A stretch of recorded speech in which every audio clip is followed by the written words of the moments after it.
और अवसर കൂടെ നമുക്ക് തന്നിരിക്കുകയാണ്. प्रभु का वचन की उपस्थिति में एक और बार आने के लिए प्रभु ने मौका दिया.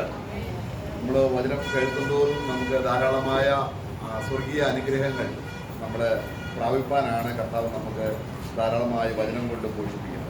हम लोग प्रभु का वचन सुनने का उद्देश्य क्या है? ताकि उस वचन के द्वारा हमें आत्मिक आशीष और आत्मिक उन्नति मिले. उस उद्देश्य में हम लोग बढ़ते रहे, इसलिए प्रभु और भरपूर वचन देते रहता है. എന്നിരുന്നാലും നമ്മൾ ആത്മീയമായി ധാരാളമായി പുരോഗമനം പ്രാപിക്കണമെന്നില്ല. കാരണം നമുക്ക് നമ്മുടെ എബ്രായ ലേഖനത്തിൽ വാക്യം വായിക്കുമ്പോൾ നമ്മുടെ ആത്മീയ സ്ഥിതിയെ ഒന്ന് നമുക്ക് പരിശോധിക്കേണ്ടത് ആവശ്യമാണ്. तो इब्रानियों का पुस्तक में जब हम पढ़ते समय में वहाँ पर एक चेतावनी विश्वासियों को देता है, जो कहता है कि जिस रीति पे हम लोग ने जो ऊंचाई या बढ़ोतरी हमें पाई है, उस विषय में हमें अपने आप को परखना और जांचना जरूरी है.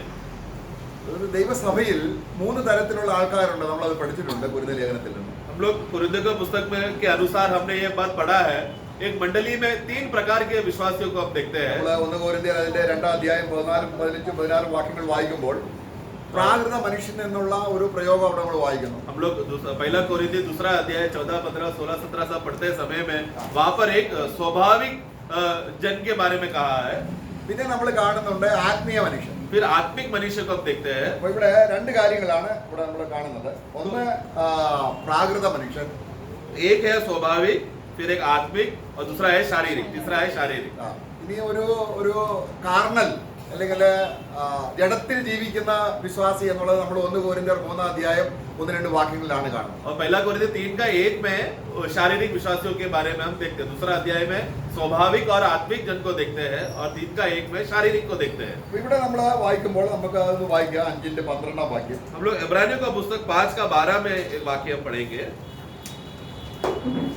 समय के विचार से तो तुम्हें गुरु होना चाहिए था, तो भी यह आवश्यक हो गया है कि कोई तुम्हें परमेश्वर के वचन की आदि शिक्षा फिर से सिखाए.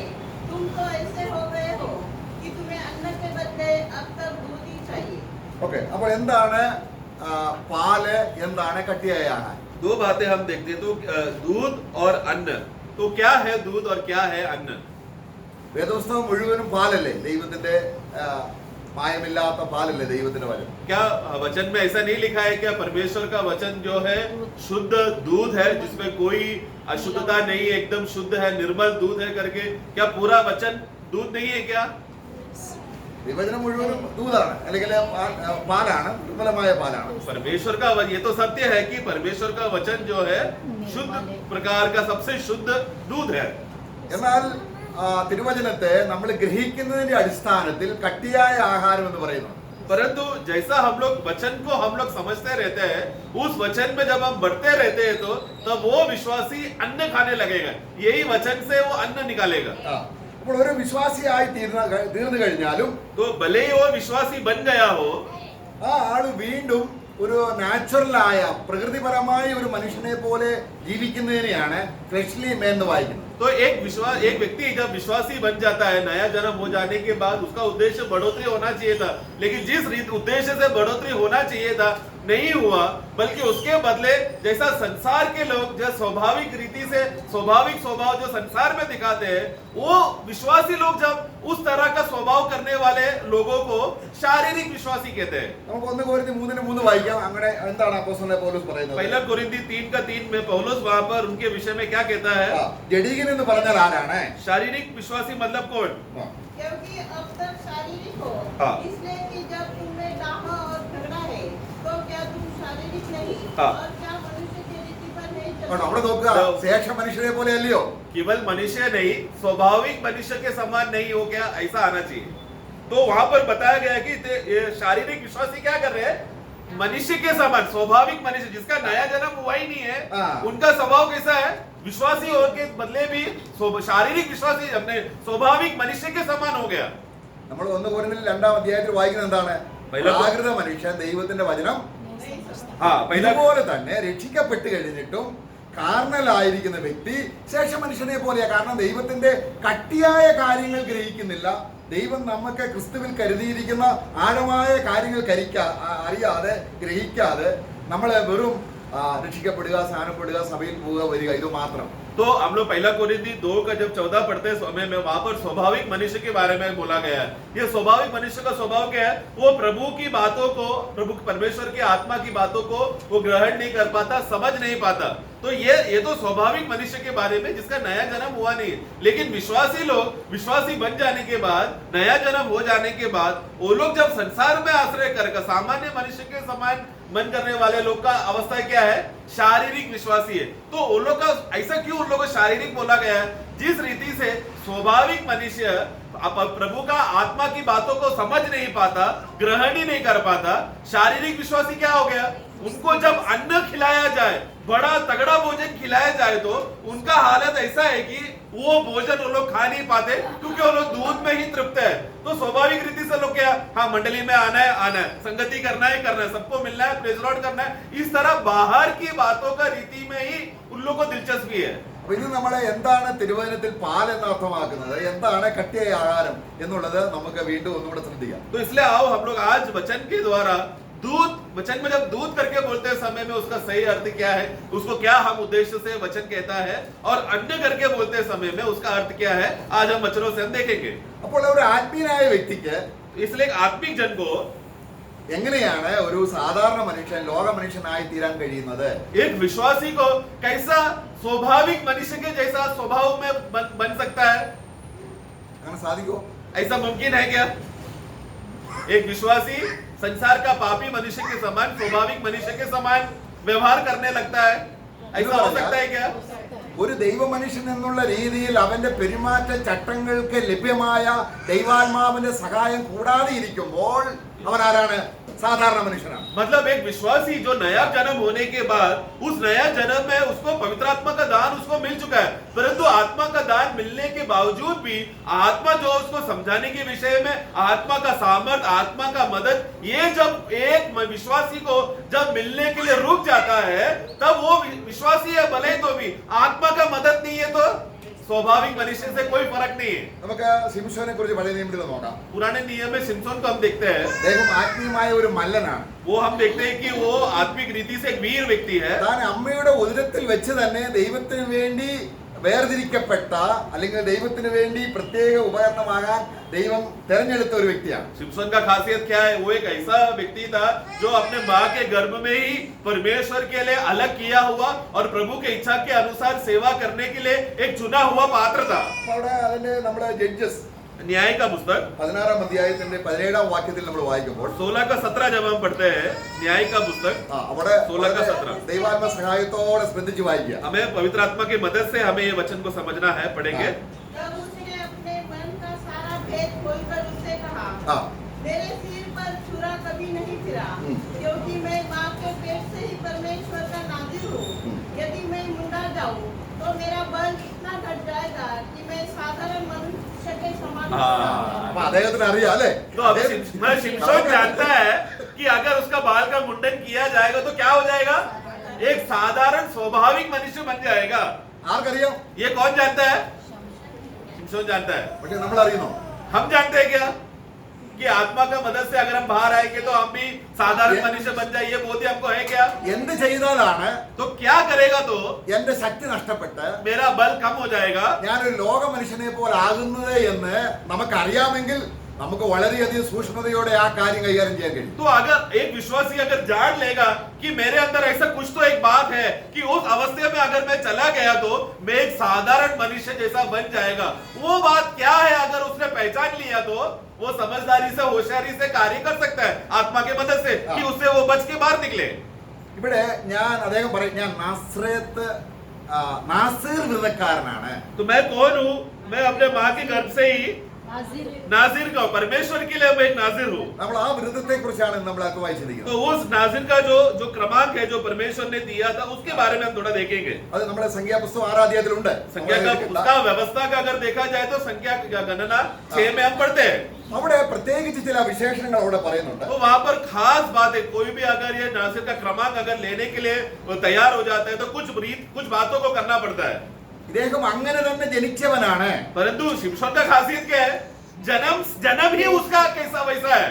नासिर का उस क्रमांक को पूरा करने उस बात के लिए ही जन्मा है वो, അവിടെ ചില ക്രമങ്ങൾ പറയുമ്പോൾ और उसका कुछ क्रमांक वहां पर बोलते समय में അവിടെ പറയുന്ന ക്രമത്തിൽ ഏതെങ്കിലും ലംഘിച്ചാൽ തന്റെ ശക്തി നഷ്ടപ്പെട്ടു പോകുന്നത് ഇതിനറിയാം. और उसके रीति जो दिया गया है उसमें से एक भी बात अगर टूट गया या एक भी बात का पालन नहीं हुआ तो उसके अंदर जो सामर्थ जो परमेश्वर ने दिया था वो निकल जाएगा. അവിടെ നമ്മൾ ഒരു വാക്യം വായിക്കണം. അവിടെ एक वाक्य हम पढ़ेंगे, 5-ാം വാക്യം വായിക്കുമ്പോൾ 6 का 5 पढ़े. फिर जितने दिन उसने न्यारे रहने की मन्नत मानी हो, हाँ। उतने दिन तक वह अपने सिर पर चूड़ा न फिराए, और जब तक वे दिन पूरे न हो जिनमें वह यहोवा के लिए न्यारा रहे, तब तक वह पवित्र ठहरेगा हाँ। और अपने सिर के बालों को बढ़ाए रहे. അതിന്റെ അർത്ഥം എന്താണ്? इसका मतलब क्या है? അതിന്റെ 6-ാം അധ്യായത്തിലെ 8-ാം വാക്യത്തിൽ നമ്മൾ വായിക്കുമ്പോൾ 6 का 8 भी पढ़ेंगे. अपने न्यारे रहने के सारे दिनों में हाँ। वह यहोवा के लिए पवित्र ठहरा रहे. നോക്കുക, നസീർവൃത കാലത്തൊക്കെയും അവൻ യഹോവയ്ക്കാരാണ്. तो जब तक वो न्यारा रहे, मतलब जब तक वो नासिर का वो क्रमांक को पकड़े रहकर न्यारा रहेगा, मतलब अपने आप को अलग करेगा, तब उस समय तक वो कौन है? परमेश्वर के लिए पवित्र गिना जाएगा. നാസിർവൃതം എന്ന് പറഞ്ഞാൽ ഇത്രയേ ഉള്ളൂ. मतलब वो नासिर का वो क्रमांक बस इतना ही बात में है. എന്റെ ശരീരം मेरा शरीर ഉച്ച മുതൽ ഉള്ളം വരെ सर से लेकर पैर तक ഞാൻ യഹോവയ്ക്കായി വേർതിരിച്ചിരിക്കും. मैं यहोवा के लिए न्यारा हूँ, मतलब मैं अलग किया हुआ व्यक्ति हूँ. എന്റെ ശരീരം ആർക്ക് വേണ്ടിയാണ്? मेरा शरीर किसका है? मैं. അപ്പോൾ അവൻ ആരാണ്? उसी समय में वो कौन है? വിശുദ്ധനാണ്. एक पवित्र है. प्रभु के लिए अलग किया हुआ व्यक्ति भी है और पवित्र भी है. ഈ വിശുദ്ധൻ എന്ന് വേദപുസ്തകത്തിൽ പറയുന്നതെല്ലാം യഹോവയ്ക്ക് വേണ്ടി വേർതിരിച്ചവൻ എന്നാണ്. तो पवित्र गिना जाएगा, पवित्र कहलाया जाएगा करके बोलते समय में वो व्यक्ति का अवस्था क्या है? यहोवा परमेश्वर के लिए अलग किया हुआ व्यक्ति है वो. അപ്പോൾ അവന്റെ തലമുടി വളർന്നുകൊണ്ടേയിരുന്നു. तो അതിന്റെ അർത്ഥം എന്താണ്? वो उसका शर्त क्या था कि उसका 6 का हमने पढ़ा 5 में कि बाल बढ़ते रहना चाहिए. तो उसका मतलब क्या है? അവന്റെ ശരീരം വളർന്നുകൊണ്ടിരിക്കുകയാണ്. उसका शरीर भी बढ़ते जा रहा है. വളരുന്നതിനനുസരിച്ച് എന്ത് കിട്ടുന്നുണ്ട്? जैसा जैसा वो देह में बढ़ते जा रहा है उसको क्या मिल रहा है? ശക്തി കൂടിക്കൊണ്ടിരിക്കുകയാണ്. बल मिलते जा रहा है. Praise the Lord. मैं നമ്മൾ ആത്മീയമായി ഗ്രോത്ത് ഉണ്ടെങ്കിൽ നമുക്ക് ആത്മീയ ശക്തിയുമുണ്ട്. तो एक बात तत्व आप समझ लेना, अगर आत्मिक रीति से अगर हमारा बढ़ोतरी हो रहा है तो आत्मा का सामर्थ्य बढ़ते रहेगा. നമുക്ക് ദൈവിക ശക്തി ഇല്ലാത്തത് എന്തുകൊണ്ടാണ്? ആത്മീയ ജീവിതത്തിന് ഒരു ശക്തി ഇല്ലാത്തത് നമ്മുടെ ശരീരം ദൈവത്തിനായി വേർതിരിക്കാനുള്ള ജ്ഞാനമില്ലാത്തത് കൊണ്ട്. हमारे अंदर ईश्वरीय सामर्थ्य क्यों नहीं रहता? पवित्र आत्मा का नियंत्रण में बने रहकर उस आत्मिक सामर्थ्य में निरंतर बढ़ने को क्यों नहीं हो पाता? क्योंकि हमारे ये शरीर, ये देह को विश्वासी हो जाने के बाद किस रीति से मैं परमेश्वर के लिए अलग होकर उनका इच्छा के अनुसार करना चाहिए, उसका ज्ञान नहीं है. इसके लिए हम लोग बल नहीं पा रहे. അദ്ദേഹം വീഞ്ഞും മദ്യവും ഉപയോഗിക്കാൻ പാടില്ല. तो वो दाकरस और दारू नहीं पीना चाहिए. താന് അമ്മ അപ്പൻ സ്വന്തം ബന്ധുക്കൾ ഇവരാൽ അദ്ദേഹം മലിനപ്പെടാൻ പാടില്ല. अपना माता पिता भाई बहन इस तरह का रिश्तेदार के विषय में आते समय में उनके साथ वो मिलजुल नहीं सकता. അപ്പോൾ വേദപുസ്തകം നോക്കിയാൽ ഇങ്ങനെ ഒരു നാസൃവിധം പൂർണ്ണമായും പാലിച്ച ഒരു വ്യക്തിയും വേദത്തിൽ പഴയ നിയമത്തിലില്ല. तो अगर उस शर्त को अगर देखकर पुराने नियम के एक एक विश्वासियों को अगर हम देखा जाए तो ऐसा कोई भी व्यक्ति नहीं है कि पूरा व्यवस्था को इस रीति से पालन किया होगा. ഇവിടെയാണ് നമ്മൾ പുതിയ നിയമത്തിൽ വരുമ്പോൾ तो यहाँ पर जब हम नए नियम में आते हैं, നാസൃവിധം പൂർണ്ണമായും പാലിച്ച ഒരു വ്യക്തി, नासिर का उस क्रमांक को पूरा करने वाला एकमात्र व्यक्ति അതാരാണ്? वो कौन है? प्रभु यीशु मसीह. मैं, കർത്താവായ യേശു. प्रभु यीशु मसीह. നമുക്ക് ഈ കർത്താവായ യേശു ക്രിസ്തുവിനെ കുറിച്ച് നോക്കാം. इसलिए आओ हम प्रभु यीशु मसीह के बारे में देखते हैं. നമ്മൾ അവൻ പ്രത്യേകിച്ച് അവൻ ജനിക്കുന്നതിനുള്ള ബന്ധത്തിൽ उसका जन्म के विषय में അവനെ തന്നെ ദൈവത്തിന് കർത്താവിനായി അർപ്പിക്കുന്ന ഒരു അനുഗ്രഹം നമ്മളിവിടെ വായിക്കുന്നുണ്ട്. तो वो जन्म से में ही परमेश्वर के लिए अर्पण किया हुआ गया था, जिसकी वजह से उसको एक आशीष और सामर्थ मिला. हम पढ़ते हैं നമ്മുടെ ലൂക്കോസിന്റെ സുവിശേഷം. लूका का सुसमाचार. നമ്മൾ അതിന്റെ കർത്താവിനെ മോശയുടെ ന്യായപ്രമാണ പ്രകാരം उसको मूसा का व्यवस्था के अनुसार കർത്താവിന് പിതാവായ ദൈവത്തിന് അർപ്പിക്കാൻ ദേവാലയത്തിൽ കൊണ്ടുവരുന്നുണ്ട്. मतलब पिता परमेश्वर की उपस्थिति में अर्पण करने के लिए पुत्र को लाया गया था. അവിടെ കർത്താവിനെ മോശയുടെ ന്യായപ്രമാണ പ്രകാരം ദൈവത്തിന് അർപ്പിച്ചു. तो मतलब प्रभु को मूसा के व्यवस्था के अनुसार परमेश्वर की उपस्थिति में अर्पण किया. അന്നാണ് അവന് ഇടുന്ന പേര്. എന്താണ് ആ പേര് എന്നുള്ളത് ഇടുന്നത് 8ാം നാളിലാണ്. तो उस दिन रहेगा कि उसका वो नाम, उसको जो नाम दिया गया था वो नाम डाला, उसको दिया जाएगा जो 8वां दिन करना चाहिए. നമുക്ക് അതിന്റെ ലൂക്കോസ് സുവിശേഷം 2ാം അധ്യായത്തിന്റെ 31 വാക്യം വായിക്കുമ്പോൾ लूका का पुस्तक 2 का 21 पढ़ना 21. जब 8 दिन पूरे हुए हाँ. और उसके खतने का समय आया तो उसका नाम यीशु रखा गया,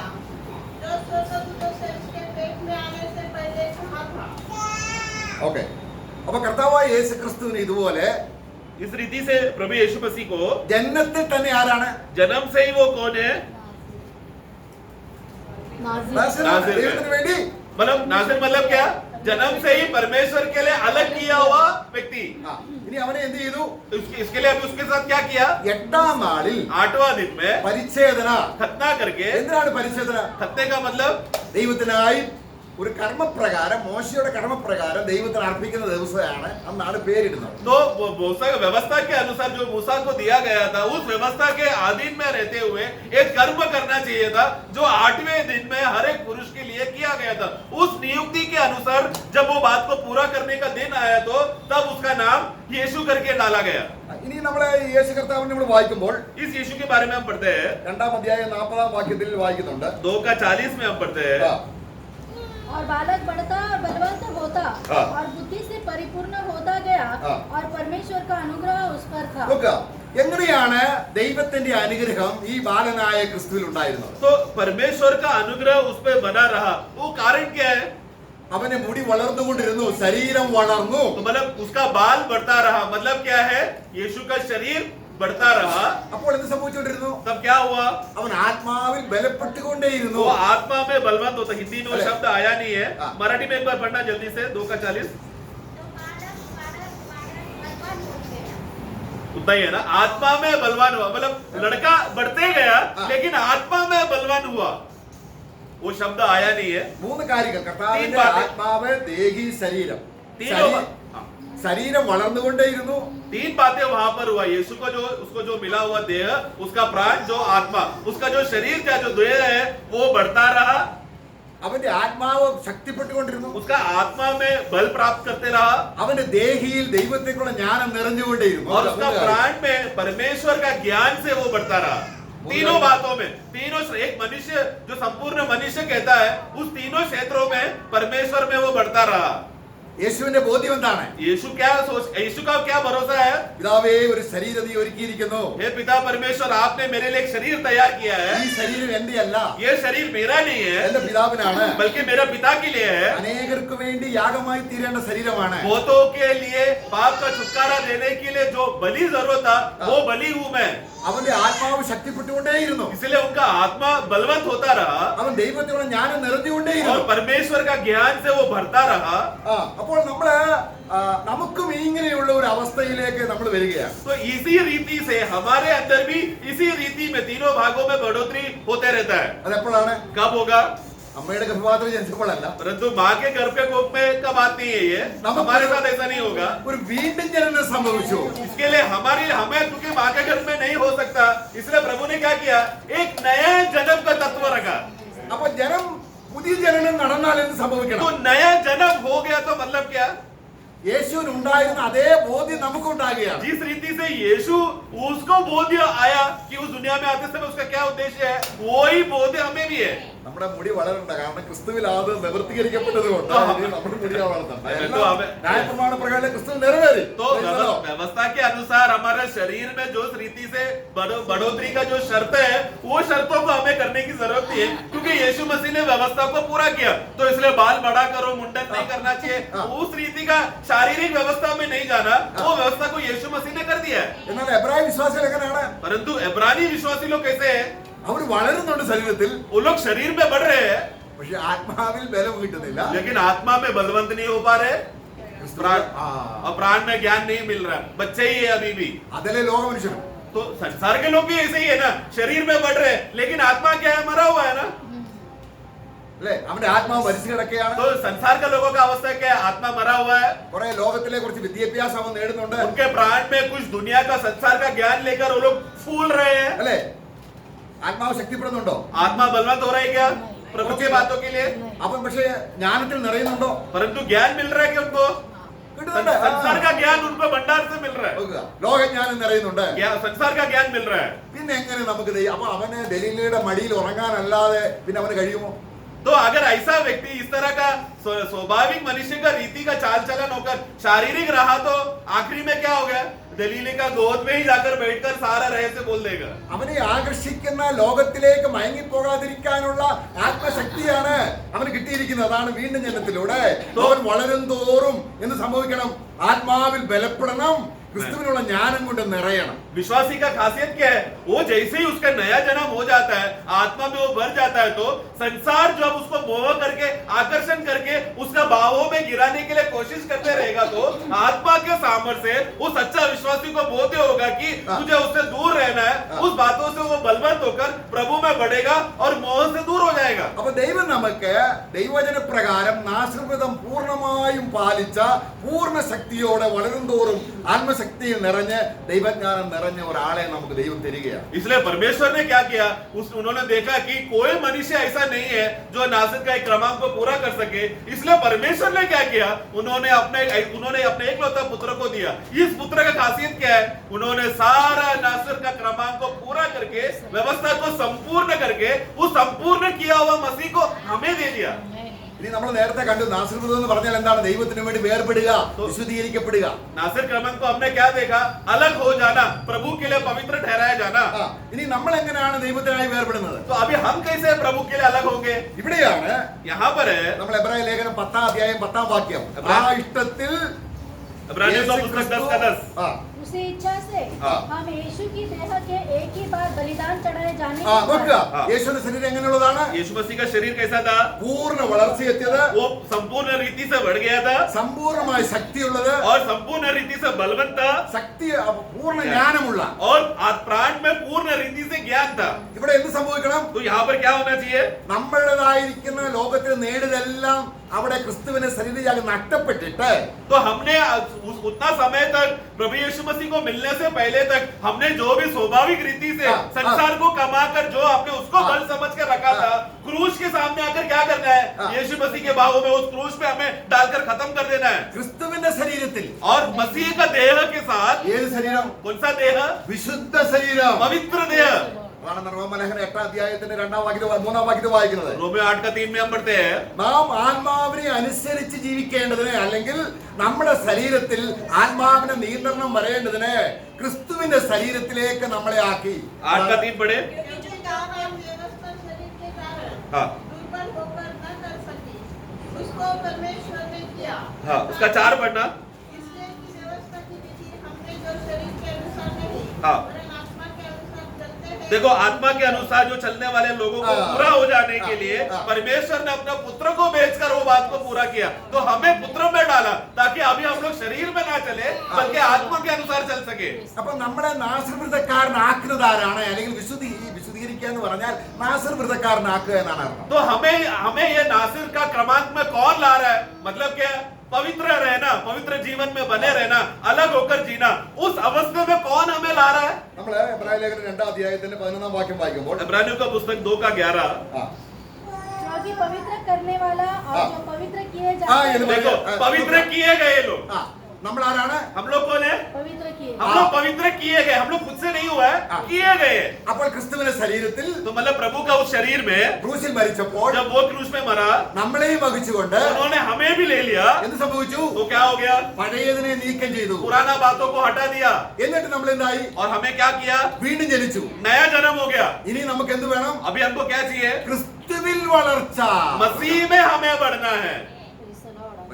मैं അതാണ് ക്രിസ്തുവിന്റെ ശരീരത്തിൽ നമ്മൾ വളരുക എന്ന് പറയുന്നത്. तो वही है, मसीह में हमें बढ़ना, मतलब उनके साथ हम बढ़ रहे हैं, मतलब मसीह में बढ़ रहे हैं, उस शरीर में बढ़ रहे हैं। അപ്പൊ കർത്താവ് പറയുകയാണ്, അവിടെ നമ്മൾ യോഹന്നാന്റെ സുവിശേഷം 17 അധ്യായത്തിന്റെ 18 വാക്യം, യോഹന്നാൻ का सुसमाचार 17 का 18 में जब हम पढ़ते हैं, यीशु कहता है, പിതാവേ हे पिता, നീ എന്നെ ലോകത്തിലേക്ക് അയച്ചു आपने मुझे संसार में जगत पर भेजा। എന്ന് പറഞ്ഞ അർത്ഥം എന്താണ്? मतलब क्या है? ഒരു ശരീരവുമായിട്ട് അയച്ചു. मतलब एक देह के साथ, एक शरीर के साथ उनको भूमि में भेजा। ആ ശരീരം എങ്ങനെയുള്ളതാണ്? वो शरीर किस प्रकार का शरीर है?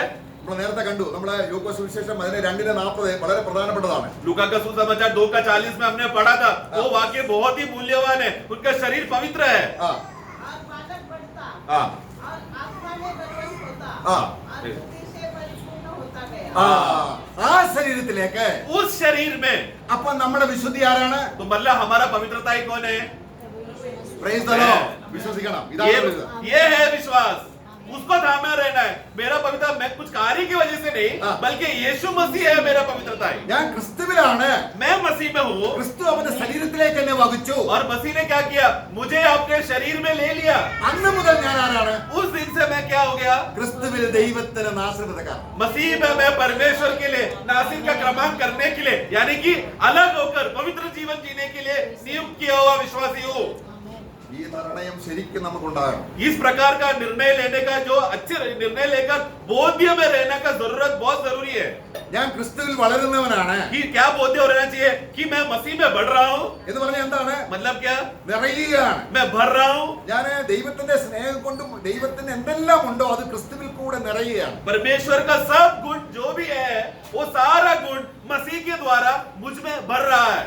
അപ്പോൾ എന്നെ ക്രിസ്തുവിനെ അയച്ചതുപോലെ तो जिस रीति से परमेश्वर ने अपना पुत्र मसीह को भेजा, കർത്താവ് വളർന്നുകൊണ്ടിരുന്നു. यीशु मसीह बढ़ता रहा, അവന് ജ്ഞാനം നിറഞ്ഞുകൊണ്ടിരുന്നു. वो आत्मा, वो ज्ञान में बढ़ता रहा ശക്തിപ്പെട്ടുകൊണ്ടിരുന്നു. और आत्मा में बलवंत होता रहा। ഇനി നീ എന്നെ അയച്ചതുപോലെ तो जिस तरह यीशु कह रहा है, जिस तरह हे पिता आपने मुझे भेजा, वैसे वे लोग भी, ആണോ? मैं उनको भी भेजता हूँ। ആണോ? ऐसे ही क्या, അങ്ങനെയുള്ള ക്രമം ഇല്ലാത്തതിനെയാണ് പാല് കുടിക്കുക. അവർക്ക് വളർച്ചയില്ല. तो ये रीति में अगर हम लोग एक नहीं रहे, जो प्रभु यीशु मसीह ने किया है, उस रीत में अगर हम एक नहीं रहेंगे, अपना मनमानी करके जी रहा है, विश्वासी है बोल रहा है, मतलब कौन है वो लोग? वो विश्वासी अभी भी दूध पीने वाला अवस्थे में है। ആ. ഇനി നമ്മൾ ഈ യേശു കർത്താവ് പുനരുദ്ധാനം പ്രാപിച്ചതിന് ശേഷം तो यीशु मसीह का पुनरुत्थान हो जाने के बाद നമുക്ക് വേണ്ടി हमारे लिए അവൻ എന്തായിരിക്കുന്നു? वो क्या हो गया, पुनरुत्थान के बाद ആ, നമുക്ക് വേണ്ടി ആരായിരിക്കുന്നു? पिता परमेश्वर के दाहिने ओर।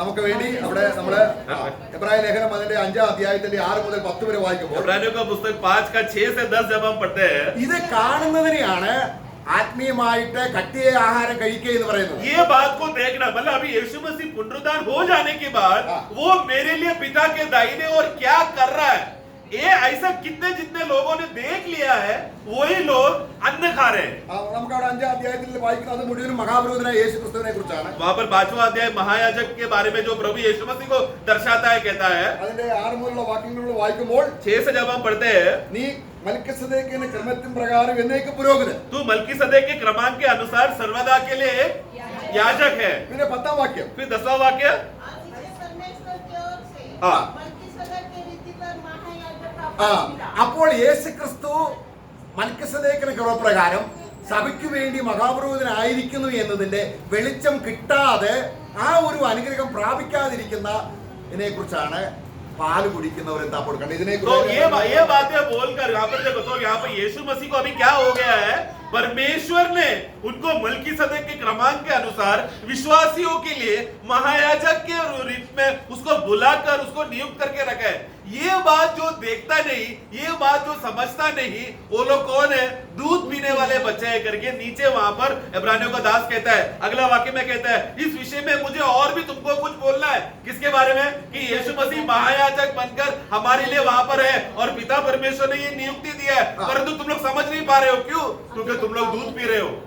അഹരോന്റെ പൗരോഹിത്യ പ്രകാരം അല്ല, तो ये आरोन के याजकीय क्रमांक के अनुसार नहीं है। ഇവിടെ ക്രിസ്തുവിനെ കുറിച്ച് മൽക്കിസദേക്കിന്റെ ക്രമപ്രകാരം എന്ന് പറയുന്ന എല്ലാ അനുഗ്രഹവും നമുക്കുള്ളതാണ്. കാരണം നാം ക്രിസ്തുവിനോടുകൂടെ വിശുദ്ധീകരിക്കപ്പെട്ടു. तो यहाँ पर मलकीसदेक के क्रमांक के अनुसार यीशु मसीह महायाजक है करके बोलते समय में उस क्रमांक में मंडली को भी सह आशीष के भागीदार है। वो सारा आशीष यीशु मसीह ने हमारे लिए हासिल करके दिया है। നമ്മൾ മൽക്കിസദേക്കിനെ കുറിച്ച് അറിയാം. मलकीसदेक के बारे में हम जानते हैं ना, അബ്രഹാം യുദ്ധം കഴിഞ്ഞ് വന്നപ്പോൾ अब्राहम जब युद्ध करके वापस आया വീഞ്ഞും അപ്പവും കൊടുത്ത് തന്നെ പരിപോഷിപ്പിച്ചു. और उसको क्या किया, तो उसको रोटी और दाखरस देकर उसको बलवंत किया। പുതിയ നിയമം എബ്രായ ലേഖനം 7-ാം അധ്യായത്തിൽ കുറച്ചും കൂടെ വ്യക്തതയുണ്ട്. इब्रानियों का पुस्तक 7वां अध्याय में वो बातों को थोड़ा और स्पष्टता से बोला गया है। അവിടെ അദ്ദേഹം 7-ന്റെ 1 വായിക്കുന്നത് 7 का 1 में हम पढ़ते हैं, ഈ മൽക്കിസദേക്കിനെ കുറിച്ച് പറഞ്ഞതെല്ലാം ക്രിസ്തുവിൽ സത്യമാണ്.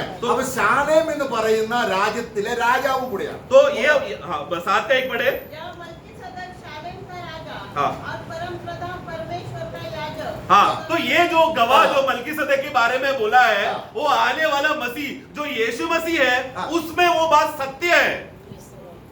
ഈ വിശുദ്ധീകരിക്കപ്പെട്ടവൻ അല്ലെങ്കിൽ ക്രിസ്തുവിന്റെ ശരീരത്തിൽ വേർതിരിക്കപ്പെട്ടവൻ ക്രിസ്തുവിനോട് കൂടെ ആരാണ്?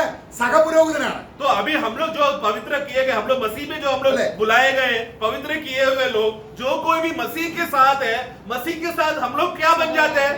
सहयाजक बन जाते हैं। നമ്മള് പത്രോസിന്റെ ലേഖനം पहला पत्रोस അതിന് 2-ാം അധ്യായത്തിൽ അത് വ്യക്തമായി എഴുതിയിട്ടുണ്ട്. 2:9 में हम लोग स्पष्ट रीति से पढ़ते हैं. അവിടെ നമ്മുടെ ജീവനുള്ള കല്ലായ അവന്റെ അടുക്കൽ വന്നിട്ട് वहां पर जीवित पत्थर उसका 2:5 में हम पढ़ते हैं. നമ്മൾ ആരാണ്? 2:5 पढ़े. हम कौन है? तुम भी आप जीवित एक पत्थरों के समान हाँ. आत्मिक घर बनते जाते हो, हाँ. जिससे याजकों का पवित्र समाज बनकर देखो, याजकों का पवित्र समाज बनकर, मतलब हम हाँ, लोग होगा। समाज बन गए. याजकों का बनकर समाज क्या ना? हम बन गए, मतलब बन रहे हैं हम लोग. अच्छा. उस समाज का उस याजकीय कार्य में हम लोग है. പക്ഷെ നമ്മളൊരു പുരോഹിതനാണെന്നുള്ള ബോധ്യമേ ഇല്ല. परंतु एक विश्वासी नया जन्म हो गया बोल रहे हैं, लेकिन मैं एक याजक हूं करके ये बोध्य ही नहीं है. तो നമ്മളെ അന്ധകാരത്തിൽ നിന്നും അത്ഭുത പ്രകാശത്തിൽ വിളിച്ചവന്റെ സൽഗുണങ്ങളെ ഘോഷിക്കുന്ന രാജീയ പുരോഹിത വർഗമാണ്. तो हमें क्यों याजकों का समाज बनाया? 2:9 में हम पढ़ते हैं. क्यों? क्योंकि हमें अंधकार से निकालकर अद्भुत ज्योति में लेकर आया, ताकि ये लोग परमेश्वर का सदा गुणगान करते रहे. इसके लिए याजकों का समाज बनाया है. അപ്പൊ നമ്മൾ ആരാണ്? इसलिए हम लोग कौन है? മൽക്കിസദേക്കിന്റെ ക്രമപ്രകാരം मलकीसदेक के क्रमांक के अनुसार നമ്മൾ ആരാണ്? हम भी कौन है मसीह में? സമാധാനം. കാരണം ഈ യേശുക്രിസ്തു സമാധാനം കൊണ്ട് നിറഞ്ഞവനാണ്. तो जैसा मलकीसदेक का मतलब क्या है? शांति का राजा. वो शांति का राजा मतलब क्या? शांति से भरा हुआ. वो तो यीशु मसीह है. അവൻ ആരാണ്? वो कौन है? മൽക്കിസദേക്ക് मलकीसदेक कौन है? മറ്റുള്ളവരെ പോഷിപ്പിക്കുന്നവനാണ്. दूसरों का पालन पोषण करने के लिए व्यक्ति है वो. അതാണ് യേശുക്രിസ്തു. वो भी तो यीशु मसीह है. നമ്മൾ കേരളത്തിൽ നമ്മൾ തിബ്രിയാസ് കടൽക്കരയിലെ ജനം ഭക്ഷണത്തിന് വന്നപ്പോൾ പറഞ്ഞു ഞാനാണ് ശരിക്കുള്ള ഭക്ഷണം. तो तिब्रियास के समुद्र के नदी के तट पर आते समय में लोगों को भूखा देखकर प्रभु कहता है सच्चा भोजन मैं हूँ. അപ്പൊ പുരോഹിതൻ ആരാണ്? മഹാപുരോഹിതൻ महायाजक कौन है? സമാധാനമുള്ളവനാണ്. मतलब वो शांति से भरा हुआ है. വെറും സമാധാനമല്ല, केवल शांति नहीं, സമാധാനത്തിന്റെ രാജാവ്. शांति का राजा है.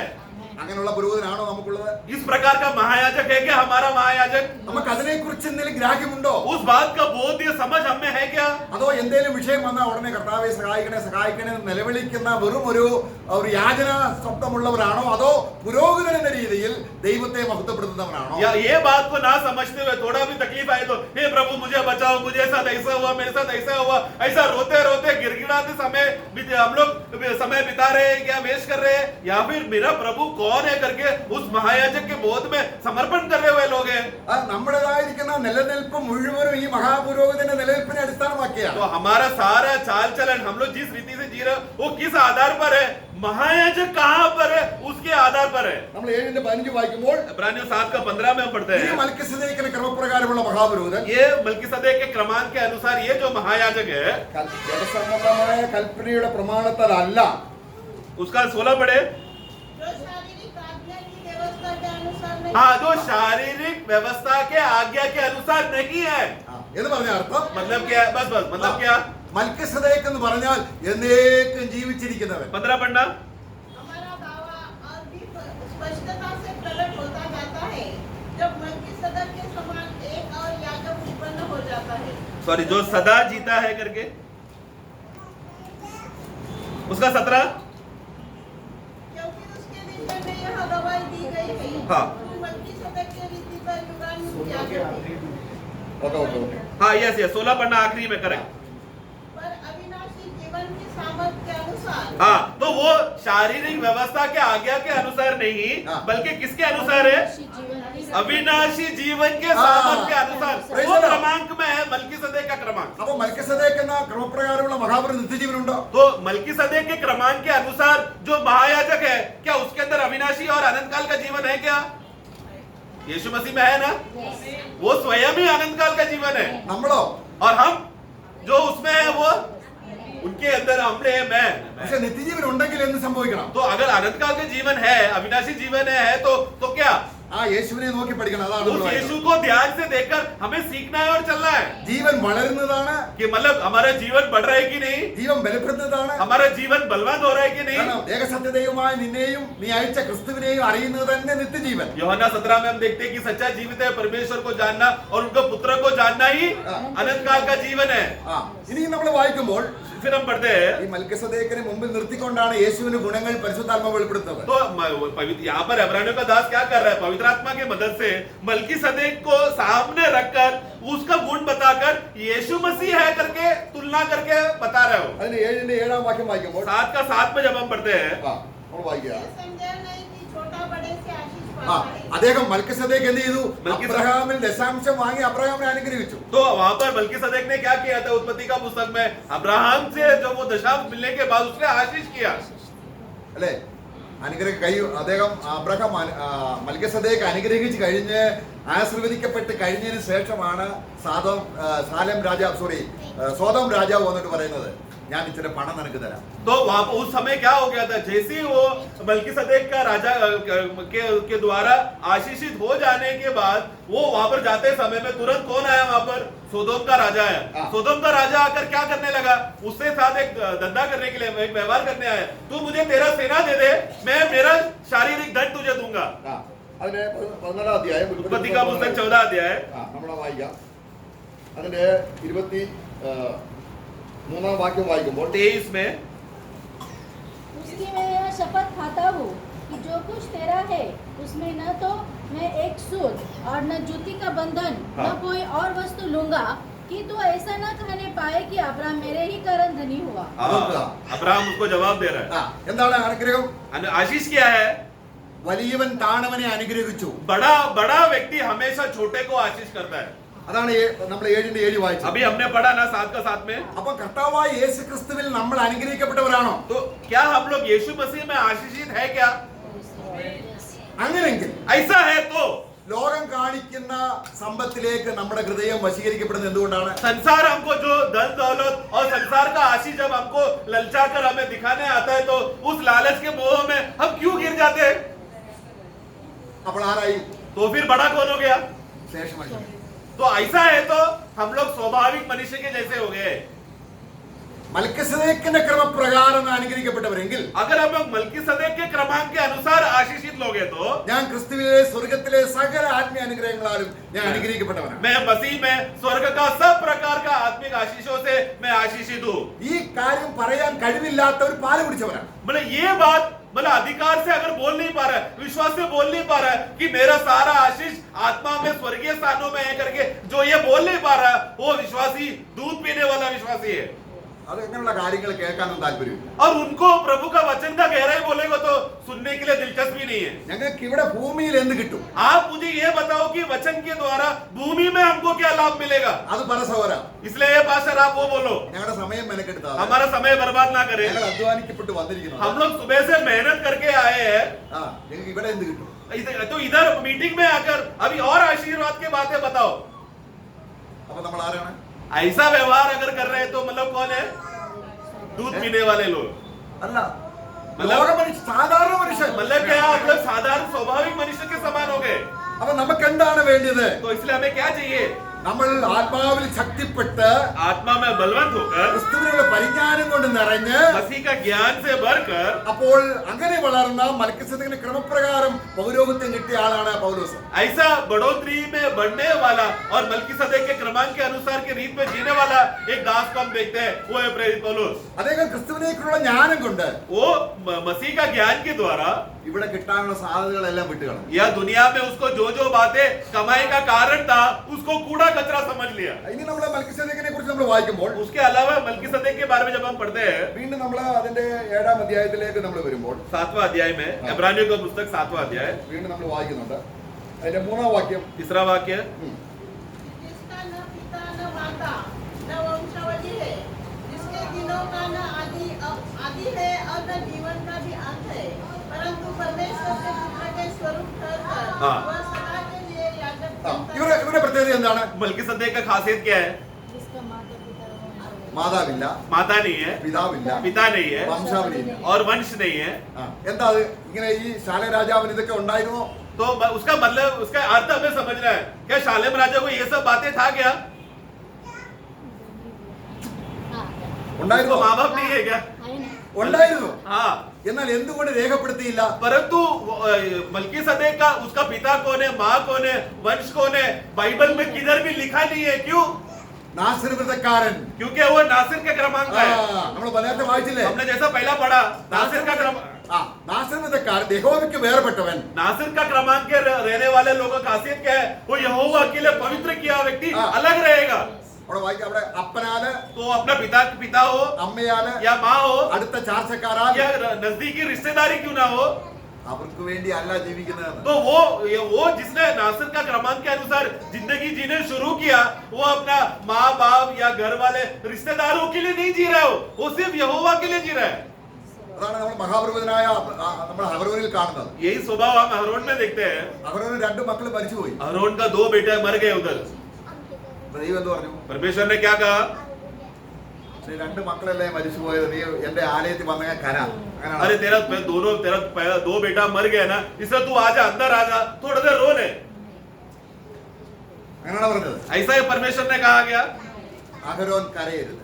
अहरोन परमेश्वर कहता है अहरोन रोना नहीं चाहिए, കാരണം നീ വിശുദ്ധ പുരോഹിതനാണ്. क्योंकि तू एक पवित्र किया हुआ, यहोवा परमेश्वर के लिए अलग किया हुआ महायाजक है तू. നീ ദൈവത്തിന് വേണ്ടി കരയേണ്ടവനാണ്. तू हमेशा परमेश्वर के लिए रोना चाहिए. तेरा आंसू परमेश्वर का आंसू है. നിന്റെ തലയിൽ तेरा सिर में അഭിഷേക തൈലം ഇരിക്കുന്നത് കൊണ്ട് अभिषेक का तेल डाला गया है, इसके लिए നീ എന്തുകൊണ്ട് കരയണം? तू किस बात के लिए रोना चाहिए? കേട്ടോ, सिर्फ प्रभु की बातों के लिए. ഇതുപോലെ തന്നെയാണ് इसी रीत में ഈ നാശനക്കാരന്റെ അഭിഷേകം അല്ലെങ്കിൽ അവന്റേതായിരിക്കുന്ന ആ ആ ആ അനുഗ്രഹം नासिर क्रमांक के अनुसार जिसको अभिषेक किया हुआ व्यक्ति, उस व्यक्ति का आशीष അവിടെ നമ്മൾ അവന്റെ തലയിലാണ് നമ്മൾ അതിന്റെ പുസ്തകം गणना का पुस्तक में जब नासिर को वो उस रीति में जब वो आते समय में उसको सर में तेल डालकर अभिषेक करना करके कहता है. അവിടെ അതിന്റെ 7ാം വാക്യം 6 का 7 पढ़े. चाहे उसका पिता या माता या भाई या बहन भी मरे हाँ। तो भी वह उनके कारण अशुद्ध न हो, हाँ। क्योंकि अपने परमेश्वर के लिए न्यारा रहने का चिन्ह उसके सिर पर होगा. നോക്കണം, जरा देखना, നാശനക്കാരന്റെ नासिर क्रमांक के अनुसार जीने वाला वो व्यक्ति, ആ വേർപാടിന്റെ വിശുദ്ധി എവിടെയാണ്? उसका न्यारा रहने का सबूत कहाँ पर है? सिर सिर पर. पर. അതുകൊണ്ടാണ് നമ്മുടെ ശിരസ് ആരാണ്? इसलिए हमारा सिर कौन है? प्रभु यीशु मसीह. हमें. അപ്പോൾ 11ാം അധ്യായം റോമലേഖനം 11ാം അധ്യായത്തിന്റെ 16ാം വാക്യത്തിൽ വായിക്കുകയാണ്. रोमियो का पुस्तक 11 का 16 में हम पढ़ते हैं. അവിടെ നമ്മളൊരു പ്രത്യേക കാര്യം വായിക്കുന്നുണ്ട്. वहाँ पर एक खास बात को हम देखते ഈ हैं. സഭ എന്ന് പറയുന്ന അനുഗ്രഹിക്കപ്പെട്ട ശിക്ഷ അല്ലെങ്കിൽ പൗരോഹിത്യ വൃന്ദത്തിന്റെ ശിരസ് ആദ്യ ഭാഗം അത് ക്രിസ്തുവെങ്കിൽ അല്ലേ?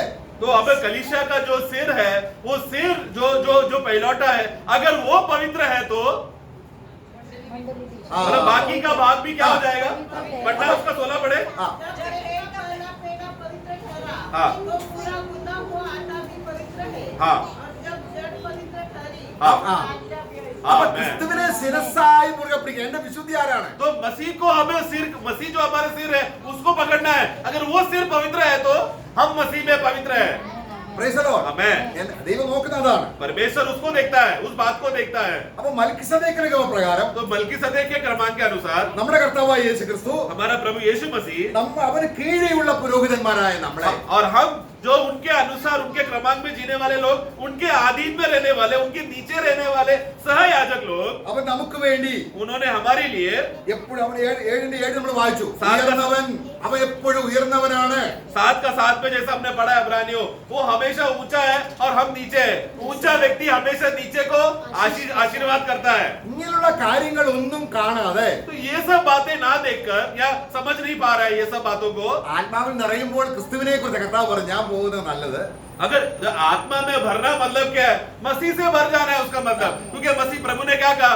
मेरा जाना लाभदायक है, क्योंकि मैं गया तो ദൈവത്തിന്റെ ആത്മാവ് വരും, परमेश्वर का आत्मा आएगा അവൻ എന്നെ കുറിച്ച് പറയും, और वो मेरे बारे में तुमको कहेगा, ലോകത്തെ കുറിച്ച് പറയത്തില്ല. संसार के बारे में नहीं कहेगा. അപ്പോൾ നമ്മൾ വേർതിരിക്കപ്പെട്ടവരാണെങ്കിൽ तो अगर हम लोग अलग किए हुए लोग हैं तो ശരീരം हमारा शरीर എന്റെ അല്ല, मेरा नहीं, കർത്താവിന്റെയാണ്. प्रभु का है. അങ്ങനെ കർത്താവ് അർപ്പിച്ചതുപോലെ दूसरी रीति से जैसा प्रभु ने अपने शरीर को अर्पण किया, നിങ്ങളുടെ ശരീരങ്ങളെ तुम भी तुम्हारे शरीरों को ജീവനും വിശുദ്ധിയുമുള്ള जीवित और पवित्र रीति का बलिदान के रूप में ദൈവത്തിന് പ്രസന്റ് ചെയ്യുന്നുവെങ്കിൽ परमेश्वर को अगर तुम लोग प्रस्तुत करके अर्पण करते हो तो तुम्हारे आत्मा से. നമ്മളാരും പാല് കുടിക്കുന്ന ശിശുക്കളായിരിക്കും. मतलब फिर वैसा व्यक्ति दूध पीने वाला विश्वासी नहीं है, अन्न खाने वाला विश्वासी है. അവർ ആരാണ്? वो लोग कौन है? അവർ പാപത്തിൽ നിന്ന് സ്വാതന്ത്ര്യം പ്രാപിച്ച ദൈവത്തിന്റെ ദാസന്മാരായി തീർന്നതാണ് നമ്മൾ റോമലേഖനം 6ാം അധ്യായം और വായിക്കുന്നത്. रोमियो का पुस्तक 6वां अध्याय में पढ़ते हैं कि ऐसे लोग का खासियत क्या है? वो लोग पाप से विजय पाकर पाप के दासत्व में नहीं, प्रभु के लिए दास बनकर जी रहे हैं. അപ്പൊ നമുക്ക് ഈ പൗരോഹിത്യത്തിൽ इसलिए इस याजकीय सेवा में അപ്പനില്ല, माता नहीं, पिता नहीं, ആ അമ്മയില്ല, माता नहीं, അടുത്ത ചാർച്ചക്കാർ ആരുമില്ല, नजदीकी रिश्तेदार कोई नहीं, പിന്നെ ആരാണ്? बल्कि कौन है हमारा सब कुछ? Praise the Lord. Amen. ആത്മബന്ധം. ये है आत्मिक बंधन रिश्ता।